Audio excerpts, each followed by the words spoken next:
To check in with Freak, who is standing by with Cloud9's man in the mid lane. Thank you very much. I am here with Jensen. First of all, awesome play this week. 2 Orianna games, absolutely crushing it. So talk to me why you've gone for this champion. Ever since Athene's got buffed, I felt like Orianna would become a good champion again. And it's one of the champions I feel most comfortable on. And it's overall a pretty good blind pick. And we had 2 blue sides pick, so I just figured, you know, it went good in scrim, so why not go for it? Is this something other teams are going to pick up and like learn from you, or is this going to be like a Jensen special? It could be something other teams could pick up, since I think Orianna is in a pretty good spot right now. But it might just be a Jensen special. We'll see. All right, we will see. Talking about some other special champions here, we had Rush bring out the Nunu. You guys first picked Nidalee for him before. This guy's known for hard carrying games by himself. Why is he on just a hardcore slow bot tank this time around? So, Rush is a very aggressive jungler. He likes to go in and invade and stuff and be able to play aggressive. So if he's put on Nunu, he can basically do whatever he wants as long as we have pressure on lanes. So yeah, Nunu is just a good pick this game, I feel like. So talk to me about getting pressure in your lanes. I know it's been sometimes a struggle for you guys. You've got Balls up against Impact, you're facing up against GBM. How do you feel like your solo laners, you know, you and Ball specifically, of course, were going to do going in this matchup against these really high-profile players?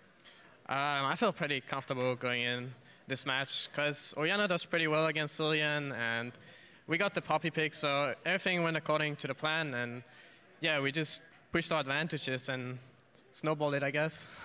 No concerns about potentially giving GBM Gangplank? There were some concerns, but we figured because they had so much 80 damage, they're going to put it top, but yeah. All right, well, that worked out, of course, very well for you guys. Now, I do want to look forward. We've been asking who's going to be the team to take down Immortals, and you guys are rematching them next Sunday. Are you going to crush Immortals? Is this what's happening here? I don't know if we're going to crush them, but I think we're going to put up a good performance, and I hope we can win this time. I hope you're going to win. Jensen, thank you very much. Congrats on the win. Congrats on the 2-0. I'm going to send it down to the analyst desk. Thank you, Freak. At the beginning of the day, we talked about what are the teams that are most likely to take down Immortals. NRG was in the conversation. I feel like it might be time to reevaluate. I take it back. That whole situation. You can't do that. No. Based on new information. Exactly. Discovery of new information. I would actually like to say that Cloud9 has a better chance of NRG to take down Immortals, at least in the next week, because of how cleanly Cloud9 played this entire week. And then NRG, miscommunication, reared its ugly head, right? Yep. Like GBM didn't perform. Guess what? Nobody on the team really performed that well. Altec farmed well, but outside of that, nothing was happening for NRG. Right, we had pointed out GBM at the beginning of the day, highest damage per minute among mid laners, definitely struggled here against Jensen, pretty big disparity between those two. And then we said Altec needs to step up. Well, his farm was there this game, but farm's all well and good if you're not actually putting the DPS out in the fight in order to win them. So some really serious miscommunication, particularly around the major team fights. And we do have one in particular, the 23-minute Baron, that I want to bring up and let Zyrene kind of explain where and how this could have been played differently. Yeah, Moon tunnels in, and he doesn't have to tunnel in. The TP is already being channeled. They're pulling off on Cloud9's side because of the Gangplank ultimate, but Moon still goes for an aggressive play, and there's really no follow-up here. Impact is deciding whether or not he TPs, and it's just miscommunication over and over and over again here for NRG, because Impact still hasn't TP'd. And by the time he starts, well, Hai's gonna have a flash binding into GBM, and he has to cancel it because the fight's already over by that time. So good heads up play by Hai too. Like, this is somebody who's new to that support role, and he's making these aggressive plays, getting flashes from these members.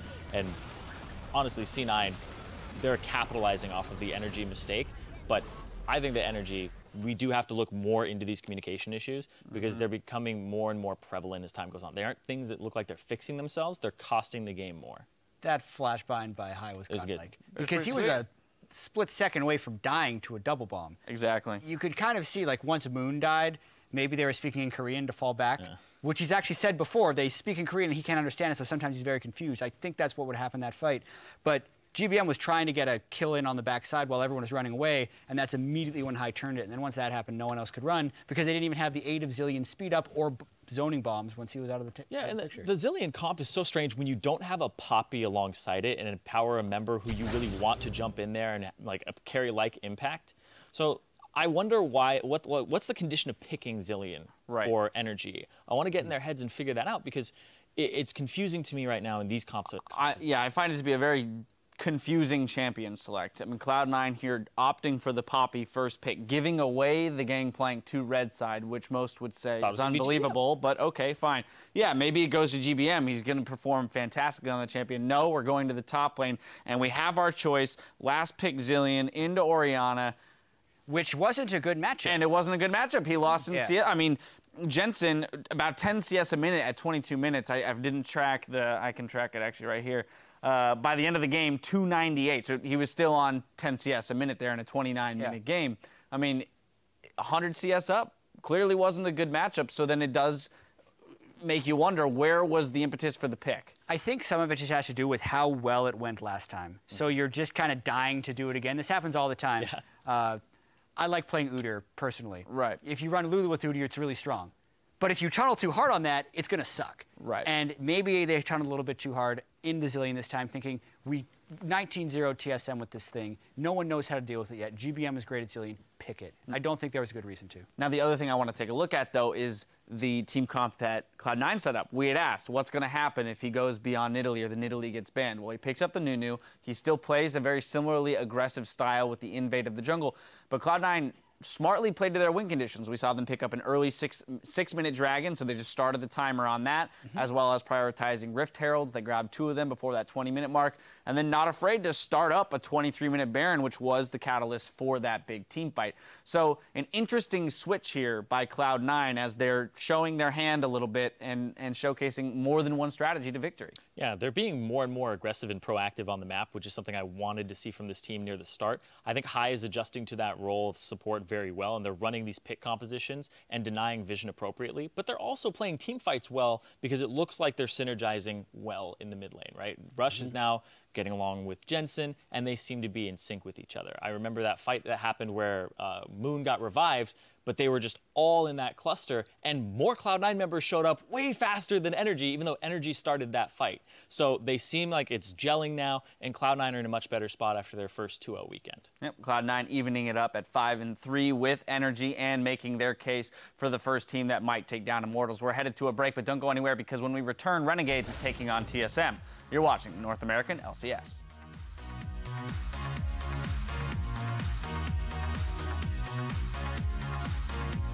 Dude, Wukong bot's too good for me. Yeah, Wukong bot, Jensen bot.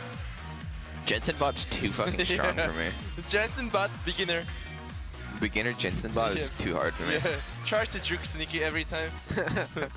But where did Cloud9 just come from? Out of the woodwork, and NRG was not expecting that. I can speed you, I can speed you. Nice, no flash, no flash. Lucian, back up. Lucian. I'm biting. Nice. They initiated this fight, and he's already blinking red. He tries to get to the back line, and he does take down Rush the last time they put the cards in. Jensen very low mana. He can't really provide. Hai is low. He's forced to walk out with a sliver of health now. Cloud9 take down NRG.